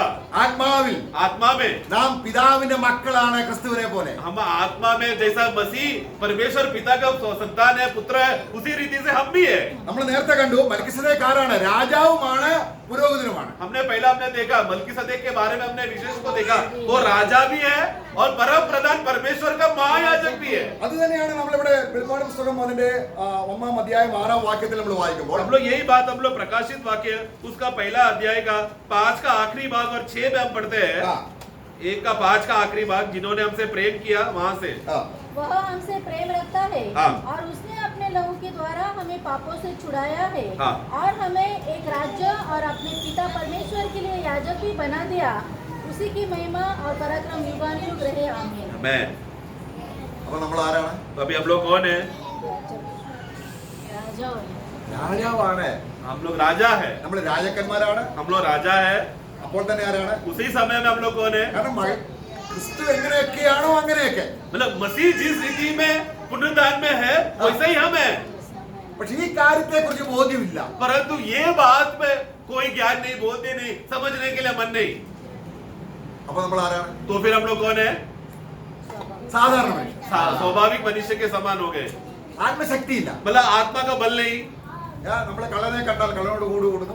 हम लोग चोर को देखते हैं तो चोर के साथ चोरी करने चले जाते हैं। നമ്മള് കഴിഞ്ഞ ആഴ്ച നമ്മള് നാവ് എത്രത്തോളം അടുത്ത യുഗത്തിൽ ന്യായാധിപതി ആകണമെങ്കിൽ നാവിന്റെ സൂക്ഷീകരണം പഠിച്ചു. हम लोग गया हफ्ते में हमने देखा था, हमने अपने जबान के बारे में देखा था, हमें अपने जबान को जिस रीति से लगाम कर आत्मा में इस्तेमाल करता है उसके हिसाब से हमारा अधिकार रहेगा और प्रतिफल हमको मिलेगा। ഇവിടെ പുതിയ നിയമത്തിൽ नए नियम में ഉച്ച മുതൽ ഉള്ളങ്കാൽ വരെയും നമ്മുടെ ശരീര അവയവങ്ങളെല്ലാം കർത്താവിന് വേണ്ടി കൊടുത്തു. हमारे सर से लेकर पैर तक, यानी कि हमारे शरीर का सब अंग का अधिकार किस पे है? प्रभु उसका अधिकारी है। കർത്താവ് ഭൂമിയിലായിരുന്നപ്പോൾ അവനായിരുന്നു മന്ദിരം. प्रभु जब इस दुनिया में था तो यहोवा का मंदिर यीशु था। അത് തന്നെയാണ് പൗലോസ് പറയുന്നത്. पौलुस भी यही कहता है, സഹോദരന്മാരെ, हे भाइयों, നിങ്ങളുടെ ശരീരങ്ങൾ तुम्हारा शरीर എന്താണ്? क्या है? परमेश्वर का मंदिर है। परमेश्वर का एक मंदिर है। എങ്ങനെ മന്ദിരമായി? कैसा मंदिर हो गया? രക്തം കൊടുത്ത് വിലയ്ക്ക് വാങ്ങി. क्योंकि हमें लहू, परमेश्वर ने, अब यीशु मसीह ने अपना लहू देकर जो मूल दाम चुकाना था वो दाम चुकाकर खरीद कर हमें परमेश्वर का बनाया। അത് ലോകത്തിന് വീണ്ടും കൊടുക്കുന്നെങ്കിൽ अगर ये शरीर जो प्रभु के लिए खरीद कर रखा हुआ, अलग किया हुआ व्यक्ति का ये शरीर को वापस दुनिया में बेच दिया तो നമുക്കൊരു ഗ്രോത്ത് ഇല്ല. मतलब बढ़ोतरी नहीं है, ആത്മാവിന് സഹായമില്ല. आत्मा का मदद नहीं है। നമ്മുടെ സാധാരണ മനുഷ്യനാണ്. हम लोग फिर सामान्य मनुष्य बन गए। അങ്ങനെയുള്ള ഒരു സ്വർഗ്ഗത്തിൽ ചെല്ലുമ്പോഴും അങ്ങനെ ആയിരിക്കും. ऐसा व्यक्ति स्वर्ग में जाएगा तो भी कैसा हालत होगा? പോവോ? जाएगा क्या? നാച്ചുറൽ മാൻ പോവോ? स्वाभाविक मनुष्य स्वर्ग जाएगा क्या? स्वाभाविक मनुष्य, ശേഷ മനുഷ്യൻ എന്ന് പറഞ്ഞാൽ ആരാണ്? स्वाभाविक मनुष्य मतलब क्या? ശക്തി പോയി, मतलब जिसके मृत्यु का हालत में है, ലോകം എന്നെ തിന്നാൻ വേണ്ടി ഞാൻ ലോകത്തിന് കീഴ്പ്പെടുത്തി കൊടുത്തില്ല. मतलब संसार तू मुझे खा ले, तू मुझे उपयोग कर, मैं तेरा गुलाम हूँ, इसलिए पूर्ण रीति से दासत्व में बेचा हुआ व्यक्ति है स्वाभाविक मनुष्य। നമ്മൾ ഒരു ക്രമമായി റോമാലേഖനം 6-ാം അധ്യായത്തിൽ പറയുന്നത് പോലെ, जैसा कि एक क्रमांक के बारे में रोमियो का पुस्तक 6वां अध्याय में, കർത്താവേ നീ എന്നെ സ്നേഹിച്ചു, हे प्रभु आपने मुझसे प्रेम किया, എനിക്ക് ആത്മീയമായി ജീവിക്കാൻ ഒരു ശക്തി വേണം. मुझे लेकिन आत्मा में जीने के लिए एक सामर्थ्य चाहिए, ഈ ലോകം എന്നെ സ്വാധീനിക്കുന്നു. क्योंकि ये संसार मुझे बहुत आकर उसको उनका विवेश, संसार का विवेश में मुझे खींच रहा है। എനിക്കൊരു ദൈവമകൻ എന്ന വിശേഷ പദം വേണം. मैं परमेश्वर का बेटा हूँ करके ऐसा खास पदवी में रहना चाहिए मेरे अंदर। എനിക്കൊരു പുരോഹിതൻ എന്ന രീതി ജീവിക്കണം. मुझे एक याजक है करके बोध्य में मुझे जीना है प्रभु। ഞാൻ അനുഗ്രഹം ഭാവിച്ചവനായി ജീവിക്കണം. मैं एक आशीषित व्यक्ति हूँ करके ऐसा अनुभव में मैं जीना चाहता हूँ प्रभु। നാം എന്ത് ചെയ്യണം? तो क्या करना पड़ेगा? റൂമിന്റെ ഒളികത്തേക്ക് കടക്കുക, कमरे में जाकर വാതിലടയ്ക്കുക. दरवाजा बंद करके ഞാൻ എന്റെ ആത്മാവും ദേഹിയും ശരീരവും मैं मेरा आत्मा, प्राण और देह को, ഞാൻ കർത്താവിന് തരുന്നു. हे प्रभु मैं आपको समर्पण करता हूँ। നിരന്തരം കൊടുത്തു നോക്കാൻ इस तरह निरंतर अर्पण करते रहो, നമ്മുടെ ജീവിതം വളരെ വ്യത്യാസമാണ്. हमारा जीवन बहुत बदल जाएगा। അപ്പോൾ ശേഷം മനുഷ്യനല്ല, तभी हम लोग स्वाभाविक मनुष्य नहीं रहेंगे, പിന്നെ ആരായിരിക്കും? बल्कि कौन रहेगा? हमें आत्मिक विश्वासी रहेंगे, ആത്മീകൻ एक सच्चा आत्मिक जन रहेगा। നാച്ചുറൽ മാൻ ഒന്നും മനസ്സിലാകുന്നില്ല. स्वाभाविक मनुष्य को परमेश्वर की कोई भी बातें समझता नहीं है, ആത്മീകനോ परंतु आत्मिक जन ദൈവം നമുക്ക് തന്നത് മുഴുവനും ഗ്രഹിക്കാൻ കഴിയുന്നവന്. मतलब आत्मिक जन का खासियत क्या है? परमेश्वर ने जो जो बातें आपको दे रहा है वो सब बातों को समझने का काबिलता रखने वाला व्यक्ति है आत्मिक जन। അവന് സ്വർഗത്തിന്റെ വാതിൽ അടച്ചിട്ട് ലോകത്തിലേക്ക് നോക്കാൻ സമയമില്ല. കാരണം എത്രയോ ശ്രേഷ്ഠമായ കാര്യങ്ങളാണ് എനിക്ക് വേണ്ടി ദൈവം ഒരുക്കി വെച്ചിരിക്കുന്നത്. एक सच्चा आत्मिक व्यक्ति का समय उतना मूल्यवान रहेगा कि उसके लिए स्वर्ग का द्वार बंद करके फिर थोड़ी देर में संसार की ओर देखता हो, ऐसा करने के लिए भी टाइम नहीं रहेगा, क्योंकि प्रभु का मनोहरता और महानता जो जो स्वर्ग में बातें रखा है वो द्वार हमेशा खोलकर वो देखते रहेगा। പൗലോസ് എനിക്ക് സ്വർഗത്തിൽ പോയി. पौलुस एक बार स्वर्ग में गया, പിന്നെ അദ്ദേഹം ആഗ്രഹിക്കുകയാണ് फिर वो आग्रह कर रहा है भूमि में आकर, ഇവിടെ വിട്ടു പോകണം. मैं कैसा भी मुझे वापस प्रभु के पास जाना है, ഈ ലോകം എനിക്ക് വേണ്ട. क्योंकि ये दुनिया मुझे नहीं चाहिए। എന്നാൽ പലരും അവിടെ അങ്ങനെ ആശ്ചര്യമായ ദർശനം കണ്ടില്ല. बहुत लोगों ने उस रीति से शारीरिक दर्शन देखा नहीं था, പക്ഷേ ദൈവം ശില്പിയായി നിർമ്മിക്കുന്നതും അടിസ്ഥാന നഗരത്തെ ദൈവം അബ്രഹാമിന് കാണിച്ചതുപോലെ ഈ ആത്മീയ കാര്യങ്ങളിലൂടെ ദർശനത്തിലൂടെ ആത്മാവ് ശക്തിപ്പെടുമ്പോൾ നമ്മളത് കണ്ടതുപോലെ സന്തോഷിച്ച് ദൈവത്തിന് മഹത്വം കൊടുക്കുകയാണ്. आमेन आमेन। लेकिन जैसा परमेश्वर ने अपने हाथों से बनाया हुआ एक नगर, एक ऐसा नगर जिसका नींव भूमि पर नहीं, जिसका रचने वाला स्वयं परमेश्वर है, उस नगर का दर्शन जैसा अब्राहम को दिया, उसी रीति से आत्मिक मनुष्य जो आत्मा के अनुसार बल पाकर बुद्धि में बढ़कर अपने आप को समर्पण करने वाला व्यक्ति का अवस्था क्या है? मानो हमेशा स्वर्ग को देख रहा है, उस अवस्थे में वो जीता रहेगा। അവർ സ്വർഗത്തിലുള്ളത് ഏറ്റവും നല്ലതിനെ തന്നെ ആഗ്രഹിച്ചു. और हम उनके बारे में गवाह पढ़ते हैं कि इब्रानियों का पुस्तक में उन लोगों ने स्वर्ग में सबसे उत्तम चीज का आग्रह किया। അവർക്ക് പാലല്ല വേണ്ടത്. मतलब ऐसा विश्वासी लोग दूध नहीं चाहिए उनको। പാലെന്ന് പറഞ്ഞാൽ എന്താണ്? दूध मतलब क्या? Elementary things. मतलब जो पहला शिक्षण की बातों का आदि शिक्षण की बातों को नहीं चाहिए उन लोगों को। ദൈവം അനുവദിച്ചാൽ मतलब प्रभु अगर इच्छा करे तो सीखेंगे, അത് വിട്ടിട്ട് परंतु वो बातों को छोड़कर ക്രിസ്തുവിനെ കുറിച്ചുള്ള പരിജ്ഞാനം കൊണ്ട് നിറയും. आगे बढ़कर मसीह के ज्ञान में बढ़ना। Praise the Lord. आमेन। നമ്മൾ ഏത് ശരീരത്തോടാണ് ഏകീഭവിക്കുന്നത്? हम लोग कौन सा शरीर के साथ मिलकर एक हो रहे हैं? ഈ ഭൂമിയിൽ 33 വർഷം ജീവിച്ച യേശു ക്രിസ്തു बोले ये 33.5 साल इस दुनिया में जीने वाला वो यीशु, അവന്റെ ശരീരത്തിലേക്ക് നമ്മളെയും ഏറ്റെടുത്തിട്ട് उनका शरीर में हमें भी बुलाकर हमें लगाकर നമ്മളെ വീണ്ടും ജനിപ്പിച്ച് और फिर हमें नया जन्म देकर എന്നിട്ട് അവനെ പോലെ വളരാൻ और फिर क्यों समान बढ़े നമുക്ക് വേണ്ടി हमारे लिए മൽക്കിസേദെക്കിന്റെ ക്രമപ്രകാരം मलकीसदेक के क्रमांक के अनुसार നമ്മളെ എപ്പോഴും അനുഗ്രഹിക്കാൻ वो हमेशा हमें आशीर्वाद करने के लिए। ഇബ്രാഹിം ലേഖനം 7:7 इब्रानियों 7 का 7 का तत्व हम जानते हैं ना, बड़ा वाला हमेशा छोटे को आशीर्वाद करता है, हाँ। आशीष करता है। മഹാപുരോഹിതൻ महायाजक തന്റെ ഇളയ സഹോദരങ്ങളെ अपने छोटे भाइयों को, सह भाइयों को എന്ത് ചെയ്യുന്നു? क्या करेगा? വരുമ്പോഴെല്ലാം അനുഗ്രഹിക്കുകയാണ്. हमेशा आत्मिक बातों से आशीषित करते रहता അവന്റെ है കണ്ണുകളെ തുറക്കുകയാണ്. और आंखों को खोल रहा है അവൻ ജ്ഞാനം കൊണ്ട് और നിറയുകയാണ്. ज्ञान से हमारे अंदर भर रहा है। അവസാനം ആരെ പോലെ ആവുകയാണ്? आखिरी में हम लोग किसके समान बन जाएंगे? ഈ ഭൂമിയിൽ ये दुनिया में ही 33 വർഷം ജീവിച്ച യേശുവിനെ പോലെയും मतलब इस दुनिया में जितने समय में 33.5 साल उस यीशु के समान പിന്നീട് और आगे चलकर തേജസ്കരണത്തിൽ रूपांतर होने के बाद പിതാവിന് വലത്തുഭാഗത്ത് മഹത്വപ്പെട്ട ക്രിസ്തുവിനോട് देखो पिता के दाहिने ओर तेजस में बैठा हुआ महिमादायक प्रभु यीशु मसीह के समान हम भी बदल जाएंगे। അപ്പൊ നമ്മുടെ ഭാവിയെ കുറിച്ച് നല്ല സന്തോഷിക്കാൻ നമുക്ക് വകയുണ്ടെങ്കിൽ നമ്മൾ പാലല്ല കുടിക്കുന്നത്, കട്ടിയായ ആഹാരമാണ്. मतलब अगर हमारा भविष्य के विषय में अच्छी तरह से बोध्य होकर आशा पूर्वक खुशी से उस बातों में बना है, मतलब वो विश्वासी दूध नहीं पी रहा, अन्न खा रहा है। എങ്കിലും നമ്മൾ ഇത്രയൊക്കെ അനുഗ്രഹം ഉണ്ടെങ്കിലും भले हम लोग को प्रभु ने इतना आशीष किया है तो भी ഒരു സാധാരണ മനുഷ്യനെ പോലെ അല്ലെങ്കിൽ ലോക മനുഷ്യനെ പോലെ ജീവിക്കാനുള്ള സാധ്യതയെ കുറിച്ചാണ് നമ്മൾ ചിന്തിച്ചത്. तो अगर इतना आशीष है करके मालूम हो जाने के बाद भी तो भी संसार में इतना सामर्थ्य है कि वो हमें खींचकर एक सामान्य मनुष्य के समान हमें बना सकता है करके वो बात को अभी हमने देखा। നമുക്കൊരു സന്തോഷമില്ല. मतलब क्या विश्वासी जीवन में कोई आनंद नहीं है, എപ്പോഴും കുറ്റം പറയുക, हमेशा दूसरों का गलतियां और दोष बताते रहता है, എപ്പോഴും ആവലാതി പറയുന്നവർ हमेशा शिकायत करते रहता है। ആത്മാവില്ലാത്തവരാണ്. मतलब क्या आत्मा नहीं है, इसके लिए आत्मा में बल नहीं आ रहा है। കാരണം നമ്മുടെ ശരീരത്തെ നിയന്ത്രിക്കുന്നത് ഹോളി സ്പിരിറ്റ് ആണ്. क्योंकि हमारे शरीरों को भी नियंत्रण कौन करता है? पवित्र आत्मा है. കാരണം നിങ്ങൾ ന്യായപ്രമാണത്തിനല്ല, क्योंकि तुम लोग व्यवस्था के लिए नहीं, ക്രിസ്തുവിനോട് മരിച്ചപ്പോൾ मसीह के साथ तुम मर गए तो നമ്മുടെ ശരീരത്തിലെ പാപം അവിടെ നിർജീവമാക്കപ്പെട്ടു മരിച്ചു. हमारे शरीर में जो पाप के लिए जो जीना था, उस बात के लिए अभी हम निर्जीव हो गए. अभी पाप के लिए नहीं जी रहे हम लोग. ഇനി ജഡമല്ല, अभी शारीरिक नहीं, ആത്മാവ് बल्कि आत्मा है. ഇത് ചെയ്യുന്നു, क्या करता है? നമ്മുടെ ശരീരത്തെ മുഴുവൻ നിയന്ത്രിക്കുന്നു. हमारे सारे देह के अंगों को नियंत्रण करता है. നമ്മൾ വിശ്വസിക്കുമ്പോൾ जब हम लोग विश्वास करेंगे, നമ്മൾ യേശു നടന്ന അതേ ആത്മാവിൽ നമ്മൾ നടക്കും. जिस रीति से यीशु इस दुनिया में जिस आत्मा से चला, उसी आत्मा में हम भी चलेंगे. അപ്പോൾ നമ്മളെ അവിടെ എബ്രായർക്ക് വായിച്ചു, അവിടെ ഇന്ദ്രിയങ്ങൾ വളർന്നു. वहां पर इब्रानियों का वहां पर वाइचिला हम लोग एक जल्दी से वाक्य पढ़ लेना कि अगर ऐसा നമ്മൾ ഒരുപാട് നാളിങ്ങനെ സാധ്യതയായി ഒരു ജഡികനായി ജീവിച്ചാൽ നമ്മുടെ ആത്മീയ ഇന്ദ്രിയങ്ങൾ, ഞാൻ ആരാണ്, ദൈവം ആരാണ്, എനിക്ക് ദൈവവുമായുള്ള ബന്ധം, ഇതൊന്നും സെൻസ് ചെയ്യാൻ കഴിയില്ല. 5:14 पढ़े, इब्रानियों 5:14. पर अन्य सयानों के लिए है, हाँ। जिनकी ज्ञानेंद्रिया हाँ। अभ्यास करते करते भले बुरे में भेद करने में तो ज्ञान इंद्रिय बढ़ गया. मतलब जो अन्न खाने व्यक्ति का खासियत क्या है? प्रभु में उसका सारा ज्ञान इंद्रिय हमेशा अलर्ट रहता है, हाँ। हमेशा तैयार रहता है, Praise वो the Lord. रेडी रहता है प्रभु के लिए बोलकर. उस अलर्टनेस को है वो ज्ञान इंद्रिय को बताता है. ജ്ഞാനേന്ദ്രിയ തികഞ്ഞവർ ആരാണ്? ज्ञान इंद्रिय में पूर्ण होने वाला व्यक्ति की खासियत क्या है? ദൈവത്തിന്റെ പുരോഹിതന്മാരാണ്, मतलब वो लोग प्रभु के याजक लोग हैं. वो लोग ദൈവത്തിന്റെ മക്കളാണ്, परमेश्वर की संतान है, बच्चे हैं. वो ദൈവത്തിന്റെ लोग പുത്രന്മാരാണ്. परमेश्वर के पुत्र होकर प्रकट होंगे. वो लोग അവരുടെ തേജസ്കരണം സംഭവിക്കാൻ उन പോകുകയാണ്. लोगों का रूपांतर होने वाला है. അവർ വെളിപ്പെടാൻ ലോകം ഉറ്റുനോക്കുന്നു. और वो मनुष्य परमेश्वर का पुत्र प्रकट होने के लिए सारा सृष्टि इंतजार कर रहा है.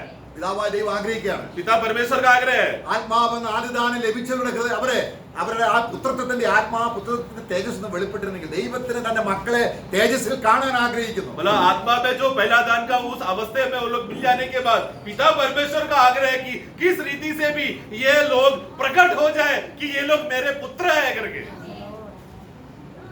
നമ്മൾ നിരന്തരം ഏൽപ്പിച്ചു കൊടുത്തില്ല എങ്കിൽ നമ്മുടെ ശരീരം നമ്മളെ ലോകമയത്തിലേക്ക് കൊണ്ടുപോകും. अगर हम लोग निरंतर अगर अपने शरीर को परमेश्वर की उपस्थिति में एक सुखदायक और योग्य रीति का बलिदान के रूप में शरीर के अंगों को अर्पण नहीं करेगा तो ये संसार हमें खींचकर विवश करके संसार में गिरा देगा. ശരിയായ ആരാധന ശരീരത്തെ ദൈവത്തിന് ഏൽപ്പിച്ചു കൊടുക്കുന്നത് തന്നെയാണ്. നമ്മൾ ഒരുപാട് സ്തുതി സ്തോത്രം പറഞ്ഞാലും നമ്മൾ ലോക മനുഷ്യനെ പോലെ പിന്നെ ജീവിക്കുന്നതെങ്കിൽ അത് ആരെയാണ്? सच्चा आराधना मतलब क्या है? हमारे शरीर का सारा अंग अर्पण हो जाना चाहिए. थोड़ा स्तुति बोला, थोड़ा धन्यवाद बोला, थोड़ा मीटिंग में आया, फिर वापस दुनिया में जाकर जी रहे तो वो अवस्था नहीं है. ആരാണ് സത്യ നമസ്കാരികൾ? सत्य आराधना करने वाले लोगों ने ഇതാണ് സത്യത്തിലും ആത്മാവിലും ആരാധന. बोलो वो लोग हैं जो आत्मा और सच्चाई में आराधना करते हैं. അവരുടെ ആത്മാവും उनका आत्मा, ദേഹിയും उनका प्राण ശരീരവും और उनका देह शरीर എന്റെ അല്ല, अपना नहीं है അത് ദൈവത്തിന്റെയാണ്. बल्कि प्रभु का है. അതാണ് നാസിർ വ്രതക്കാരൻ. वही है नासिर का क्रमांक के अनुसार जीने वाले लोगों का खासियत. അവനാണ് ദൈവം സ്വർഗ്ഗം ഒരുക്കിയിരിക്കുന്നത്. वो ऐसे लोगों के लिए परमेश्वर ने स्वर्ग तैयार करके रखा है. അടുത്ത യുഗത്തിൽ അവർ ആരാണ്? आने वाले युगों में वो लोग कौन रहेंगे? അവർ രാജാക്കന്മാരായിച്ചു. वो लोग राजा बनकर चमकेंगे. കർത്താവ് നമ്മളെ അതിനായിട്ട് വിളിക്കുന്നു. प्रभु ने उसके लिए हमें बुलाया है प्रियो. നമ്മൾ അങ്ങനെ തന്നെയല്ലേ? हम लोग वैसे ही है ना. നമ്മള് യോഹന്നാന്റെ ലേഖനത്തിൽ വായിക്കുന്നത് സാക്ഷാൽ ദൈവം നമ്മളെ ദൈവമക്കളായി വിളിച്ചിരിക്കുന്നു. നമ്മൾ സാക്ഷാൽ ദൈവമക്കളാകുന്നു. അങ്ങനെ ആകുന്നു. हम लोग पहला यूहन्ना 3:1 में हम देखते हैं कि हाँ प्रियो कि हम लोग वास्तव में प्रभु ने हमसे इतना प्रेम किया है कि हम लोग परमेश्वर का संतान है और वैसे ही है. ദൈവത്തിന്റെ സന്താനമാണെന്ന് പറയുകയും ലോകം അല്ലെങ്കിൽ ശേഷ മനുഷ്യരെ പോലെ ആകുകയെന്ന് പറയുന്നതിന് വ്യത്യാസം നമ്മൾ മനസ്സിലാക്കും. तो परमेश्वर का बच्चे हैं करके बोल भी रहे हैं लेकिन जी रहे हैं स्वाभाविक मनुष्य के जैसा, आम मनुष्य के जैसा. ऐसा है तो प्रियो वो दोनों का फर्क जाना नहीं है, वो जानना जरूरी है. കർത്താവ് വരാൻ താമസിക്കുന്നത് തന്നെ हमारा प्रभु आने में देरी क्यों कर रहा है? നമ്മുടേതായിരിക്കുന്ന സാധാരണ മനുഷ്യൻ എന്നുള്ള അവസ്ഥ വിട്ടിട്ട് നാം ഒരു യഥാർത്ഥമായ നിലയിൽ വളരാനുള്ള നമ്മളോട് രക്ഷയ്ക്കുള്ള സമയം തരികയാണ് കർത്താവ്. മാനസാന്തരപ്പെട്ട് Amen. हमारा प्रभु इतना दयालु है कि वो हमें और समय दे रहा है कि हम अपना बचपना की बातों को छोड़कर, दूध पीने का अवस्था को छोड़कर हम लोग बड़ा हो जाए और सयाना अन्न खाए. उस बात का बढ़ोतरी के लिए प्रभु कृपालु होकर, दयालु होकर हमको समय दे रहा है. കർത്താവ് നമ്മളെ അനുഗ്രഹിക്കട്ടെ. इसलिए प्रभु हम सबको सहायता करें. Praise the Lord. Amen.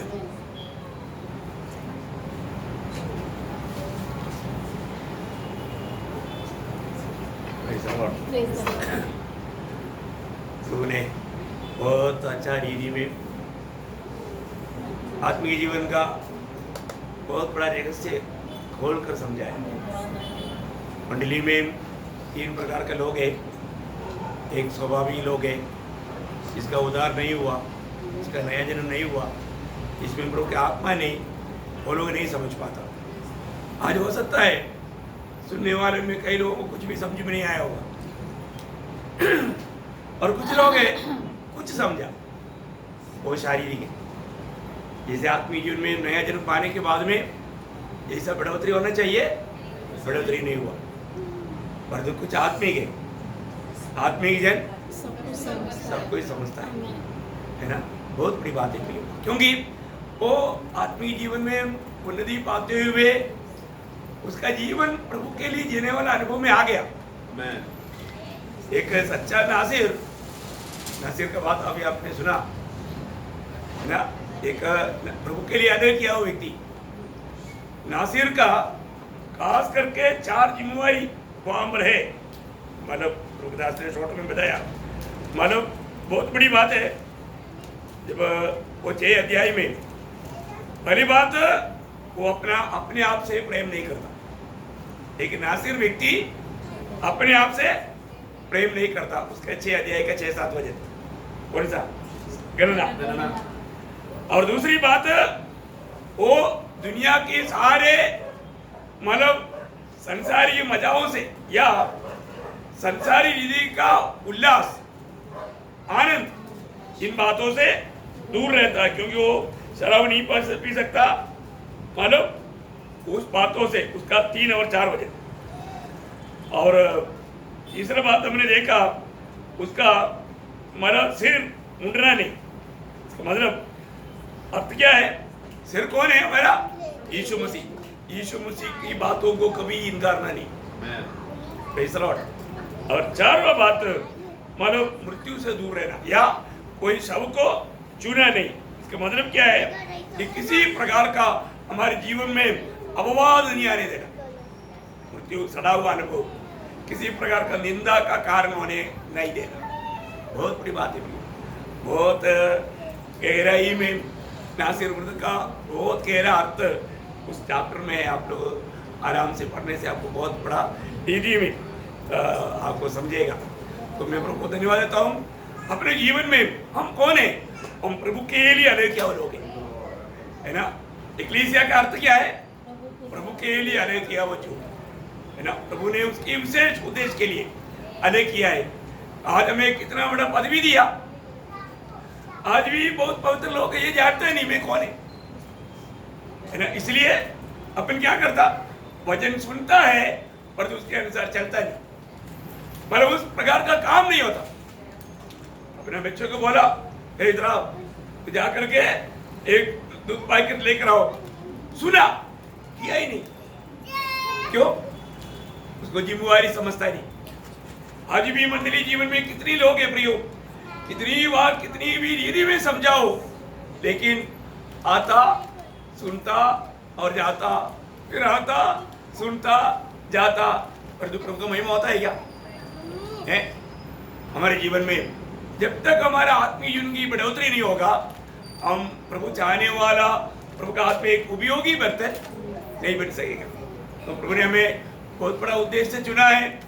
प्रभु का एक उपयोगी बर्तन होना है तो निश्चय हम एक नासिर बनकर रहना। नासिर बनकर रहने का अर्थ बिल्कुल एक सच्चा अनुयायी के जीवन। आपको मालूम है 2 तिमोथी 2:21 में लिखा है, जो अपने आप को इस रीति में शुद्ध करेगा वो स्वामी का काम में आएगा। ये सब आपको मालूम है। प्रियो, आज मैं वास्तव में प्रभु के काम में आता है क्या?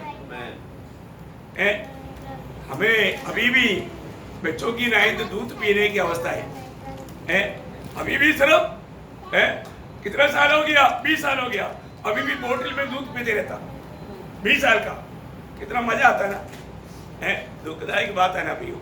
हमारे जीवन में हमें कितनी लोगों को हम शिक्षे चेला है, हम कितनों को चेला बनाना चाहिए। और जब तक उस फलदायी अनुभव में नहीं आता, स्वर्ग में चेला करके अंगीकार भी नहीं करता। ये भी एक बड़ी बात है। तो प्रभु को धन्यवाद देता है कि प्रभु ने आज भी सच में आत्मीय जीवन में बढ़ने के लिए, आत्मीय जीवन की उन्नति की बहुत ही गहरी गहरी बातें प्रभु ने हमें समझाया। प्रभु को धन्यवाद देते हैं वचन बोलने के लिए। प्रभु दासों को प्रभु ने सहायता किया। यो सुना हुआ हर एक पवित्र लोग ये वचन को हमेशा ध्यान करना, इस वचन के सामने अपने जीवन को परखना। मेरे जीवन में मैं उस आत्मिक उन्नति में जैसे यीशु मसीह कैसा बढ़ते गया, ऐसा एक बढ़ोतरी की जीवन मेरे एक ही नहीं, ये बात को परखना। प्रभु को महिमा हो इस वचन के द्वारा, और आप सबको आशीष दे। आमीन।